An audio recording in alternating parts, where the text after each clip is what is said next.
Welcome back everyone, it is Eric from Rare Candy, and today I'm bringing you guys some tabletop gameplay of some Silver Tempest decks that I actually recently covered on the channel. Over on the left, I'm going to be playing the brand new Lugia VSTAR, and over on the right we have a buddy of mine, Corey Misamer. He was nice enough to help me put together this video. He's going to be playing the new Serperior VSTAR. So if you guys want to peek at both of these deck lists, I actually did full deck profiles for these on the channel already, which I will have linked down below in the description for you to check out after this video as well. But on paper, I think this matchup is kind of interesting because the Lugia deck, it's kind of based around like big one-hit KOs, and Serperior is based around tanking and denying KOs. So Corey is going to be going first, it appears, going to get down a Serperior V with an attachment. And here he does have a couple of Swablues because there is a new Altaria in Silver Tempest as well that will allow him to be able to move damage counters off one of his damaged bench Pokemon if it can sustain a hit. So that's what he's attempting to do. With cards like Big Charm, he also does have a Radiant Gardevoir in the list. If he can deny those big one-hit KOs, he can just move all of that damage off of his field at some point. We see he also has the Cheryl in his hands. That's another way he can potentially deny, these KOs and keep these Serperiors around turn after turn. But it looks like here he is going to be going for a Crobat V right out the gate. I will say, however, I'm not too crazy about this particular play just because Corey's going first anyways. He's got a Grass Energy on his Serperior. He doesn't really need too much else. And, if he top deck a supporter, he might not need the Crobat, but nevertheless, seeing some more cards with that Dark Acid ability still is pretty good. So he's going to pass over to me. It looks like my opening hand might be a little bit clunky. I'm just going to go for a quick ball right out the gate here, grabbing myself a Lugia V. Definitely trying to find my own basics and get those set up. So Lugia V, it's nothing too groundbreaking, but if I can manage to get it into the active spot, it does have an attack that allows you to discard a card from your hand and draw 3.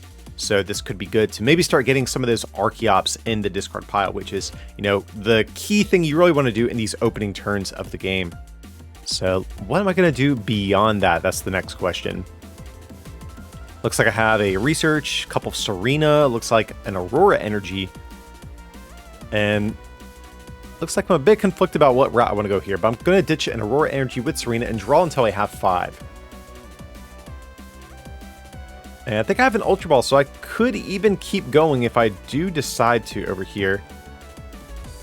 But if you guys aren't familiar with the Serena, it's a new support card in Silver Tempest and is actually really cool. It has 2 different effects you can choose from, where the first one you can discard up to 3 cards from your hand and draw until you have 5. Or you can use it as like a boss's orders only for Pokemon V. So you saw me use it for the first effect here, and now I'm debating getting down an energy attachment, and here I'm going to attach to the Rangaroo and threaten a hard retreat on this next turn. So Corey is going to find his double turbo energy. He's off to a pretty good start here at this point. So he's going to get rid of the Cheryl, that seems good, and it looks like the Altaria as well.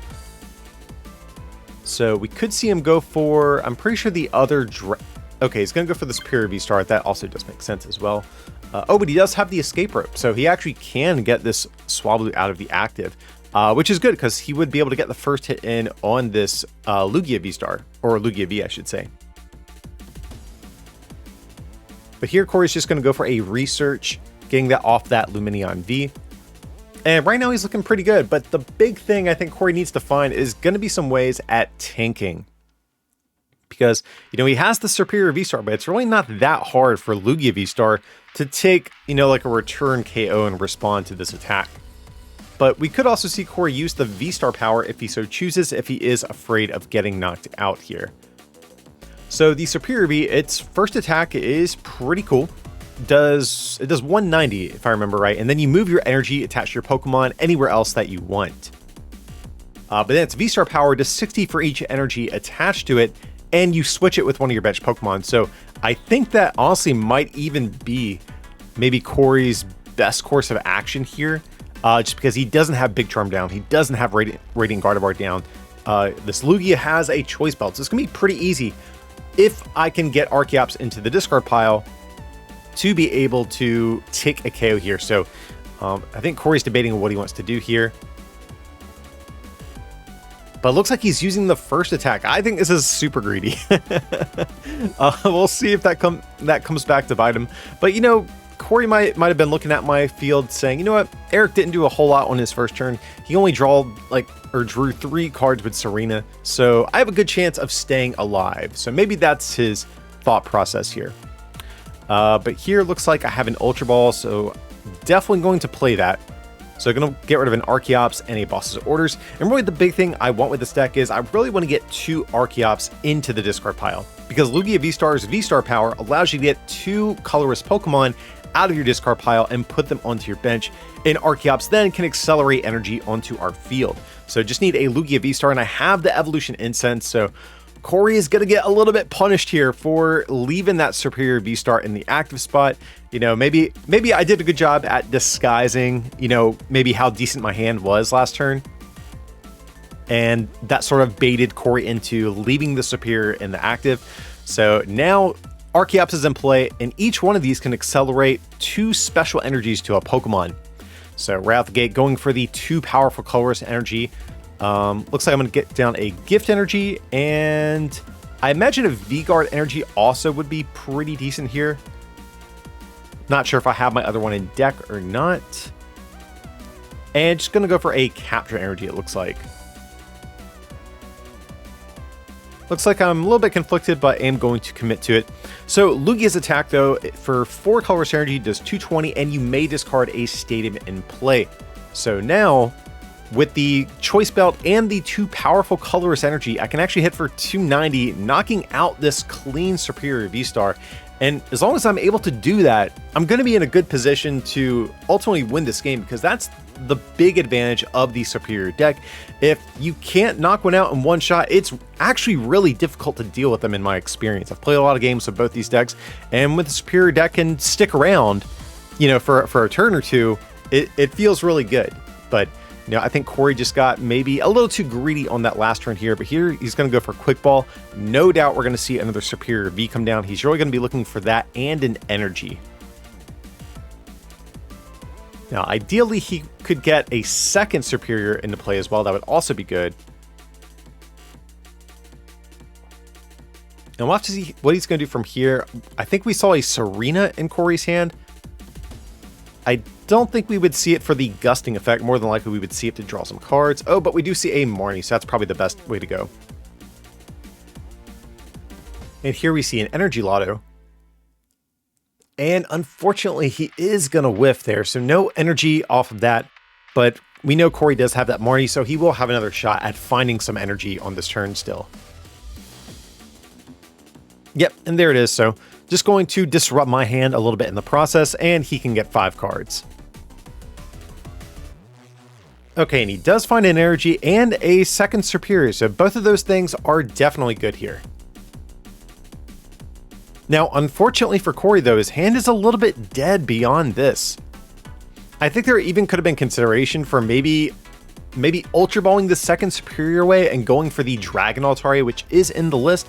I'm not sure if it's prized or not, but he could have done that to maybe get a supporter on top of his deck. But either way, I am going to go for a Crobat B, see me discarding Radiant Gardevoir and a Marnie. I really want to find myself a Boss's Orders or a Serena here. And there's the Serena, so I will be able to bring up the Serperior that's on the bench with the energy and the Big Charm. And yeah, this is pretty devastating. Okay, I actually remember this exact turn, so this is... You're going to feel really bad for Corey after this turn. So we have Hyper Potion, so we can discard 2 energy, heal 120. So I can just, again, get down that double turbo, immediately get rid of that to heal. And then we have the Serena to bring up the Serperior that has the energy and just instantly KO it. So this is... Okay, I forgot about this. We also have the Collapse to get rid of Crobat. And then again, we can use the Serena, bring up Serperior, and just wipe it off the board. So this is... This is a really disgusting turn, and you guys can't hear it in the audio because obviously I get rid of our chat during the game, but me and Corey were like rolling during this turn. We couldn't believe how disgusting of a turn this Lugia deck had, and just I think really shows off how good this deck can be when it's firing on all cylinders here. So yeah, just going to bring up the Serperior. Looks like I'm going to Primate Wisdom with a Ranger. Of course, I move a card from hand to the top of my deck and replace it. and take a knockout on Serperior. And at this point, I mean, I think that's a wrap, guys. Corey would need Raihan to be able to attack with Serperior VSTAR this turn, and I don't think he's going to have access to that. Yeah, because Crobat's on the board. Lumineon, I think, is in the discard pile, but yeah, his hand's pretty much dead here at this point. Yeah, and there's the Altaria I was talking about. So, you know, Corey usually wants to use these Swablues for the healing Altaria, but this Dragon one is pretty cool. Allows you to search your deck for a supporter, put it on top of your deck. But at this point, it's too little too late. You know, the Lugia deck just kind of ran away with this one. You know, Corey left that Serperior in the active at the beginning of the game that kind of set the tone for the rest of the game, I guess you would say. And it's been really hard for him to claw back into everything ever since. Now, Corey's being a good sport about it. He's attempting to play this out. He's trying to see, you know, are there any outs whatsoever, you know, for the game right now.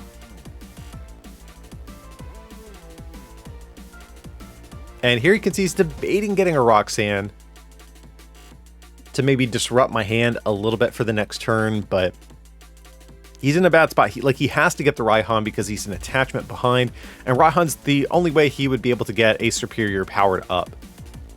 But again, guys, it's too little too late. Even if I just knock out the active Swablu, you know, I think I'm still in a winning position. Here you can see I fit Corey out.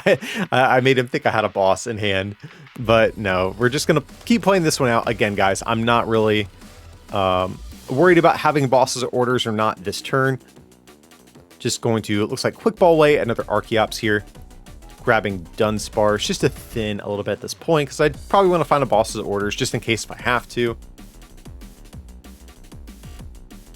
And there's, just in general, I don't think there's really anything I'm in a rush to get. Like, I could even be powering up this other Lugia with Archeops, but, you know, there's really not too much of a reason most of the time.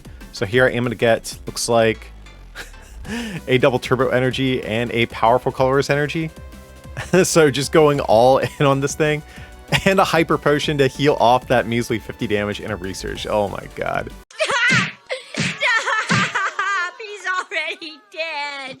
So here, Corey, you know, he's playing the Raihan. He's being a good sport about this game. It was a pretty rough one, that's for sure here. You know, he can attack and do 100. Well, actually, it would only be, I think, 70 after the V-Guard energy. But either way, Lugia can take the return KO. In a pretty dominant game one, I have to say. That was definitely a rough one. But of course, guys, you know, we're playing the best 2 out of 3 series, so Corey definitely has a shot to bring it back here. You know, this was Corey's first time actually playing against Lugia VSTAR as well, so maybe it even caught him off guard, you know, how crazy the deck could have, you know, these big explosive turns. So I think in this game, if he runs into a situation like he did in game 1, he probably won't leave his Serperior in the active if he doesn't have his tanking options at his disposal with the big charms, the Radiant Gardevoir like he started with, etc. Oof, this is so rough. Corey, you know, he was able to go first, but he doesn't have a Serperior. He didn't have anything he could do to get a Serperior plus an energy attachment. And not having that turn 1 energy attachment is really huge, I have to say. So this is kind of unfortunate for him. But on the other hand, my opening turn, a little bit better. I'm discarding an Archeops to grab an Archeops, and then I can just research that one away. And now all I need is a Lugia VSTAR on the next turn if I want to get my Archeops in play and start putting on some pressure. But here I'm going to use Lugia V's first attack to discard Radiant Gardevoir and draw 3 cards. So at that point, just going to go over to Corey here. And I'm pretty sure he had supporters. He just didn't have any ways to get Pokemon. Here he top deck Ultra Ball. I'm sure he would have loved that in his opening turn. That would have been so much better. But here he is going to get rid of the Research and Energy Lotto. No doubt we're going to see a Serperior V plus an energy attachment. I would imagine probably the double Turbo Energy will come down here. Though I guess you could also make the case for Grass Energy, because if Serperior gets knocked out, Raihan could be activated. Yeah, so that seems good. And he's going to go for the Marnie here. You know, I just grew my hand a little bit with my attack, so being able to mitigate that and also see some extra cards for himself is definitely good. So there's going to be Swablu.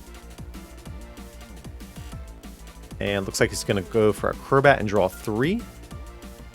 Okay, another Serperior. We have Turf Field as well. Okay, so this is actually a pretty good turn. You know, had Corey been able to get a Serperior down on turn 1, this has definitely been an even better turn. He could have already evolved and maybe even started attacking depending on, you know, what he could have drawn. But nevertheless, still a decent turn. Corey is getting back into this game pretty well here. It is unfortunate the Radiant Gardevoir is in the active spot currently. I don't think he actually found a way to retreat it or switch it out of the active. And that is kind of big because the Radiant Gardevoir is really important for denying those one-hit KOs. Of course, it has that ability that reduces damage to your Pokemon by 20 from Pokemon V. So with a Big Charm and the Radiant Gardevoir, it forces the Lugia deck to have all 4 powerful colorless energies and a choice belt, which sometimes is a little bit difficult to pull off. And here I'm going to go for Evolution Incense. No doubt I can find a Lugia VSTAR to set up these Archeops and start taking some KOs here. And even though I'm not sure if I had a boss or anything like that in hand, I'd have to double check. But even if I just knock out this Gardevoir, I think that is still fine because like I said, guys, the Gardevoir is very important when it comes to denying these one-hit KOs from the Lugia deck.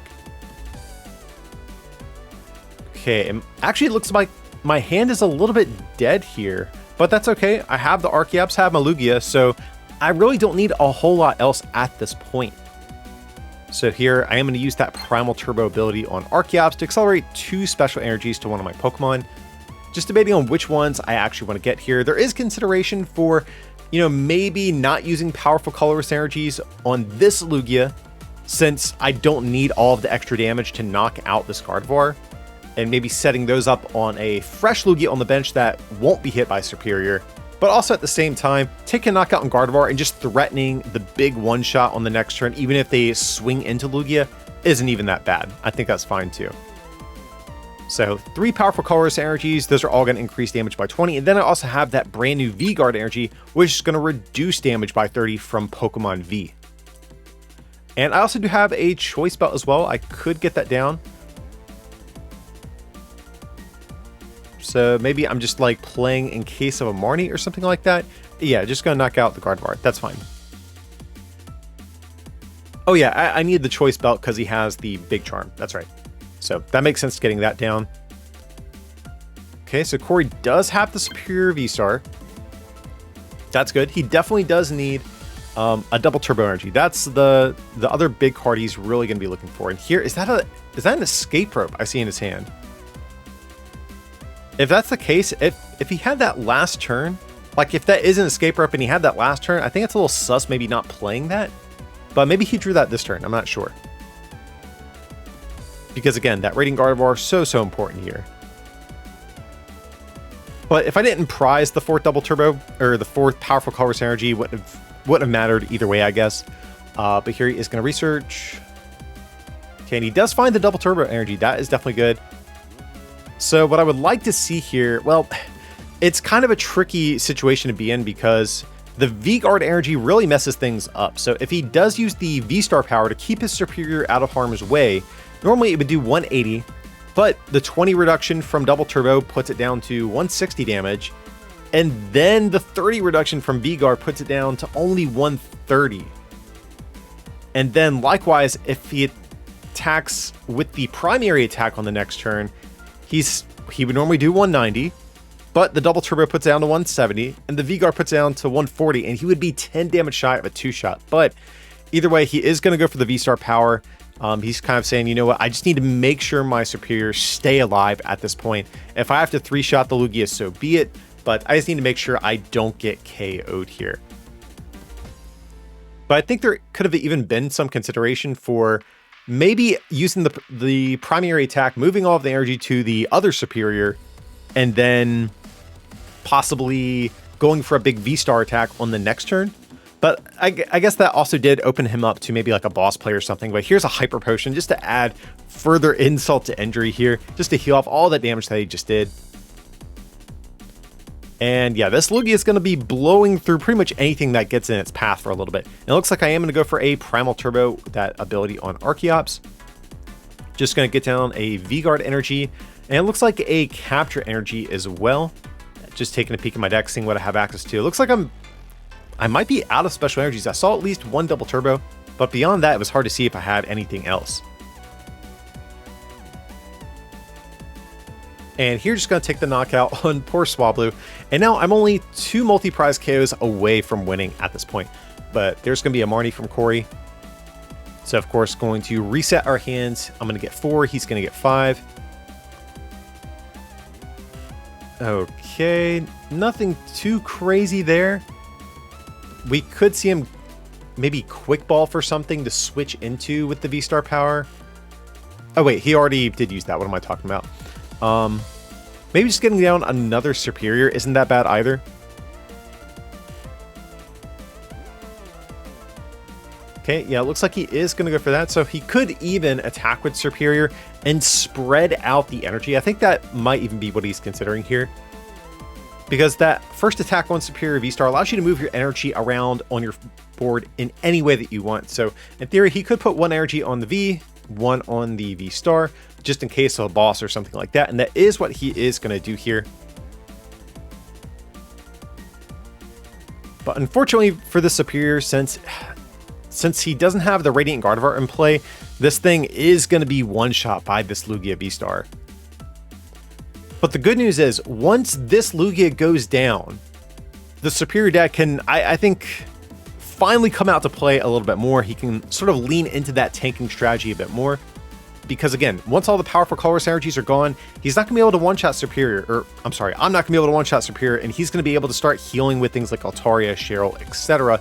And Corey might be able to squeak his way back into this game here. I think that is the hope. So it looks like I am going to use Quick Ball, getting rid of, I think it's a Pumpkaboo there. Probably just trying to thin, oh, I'm using Primal Turbo here.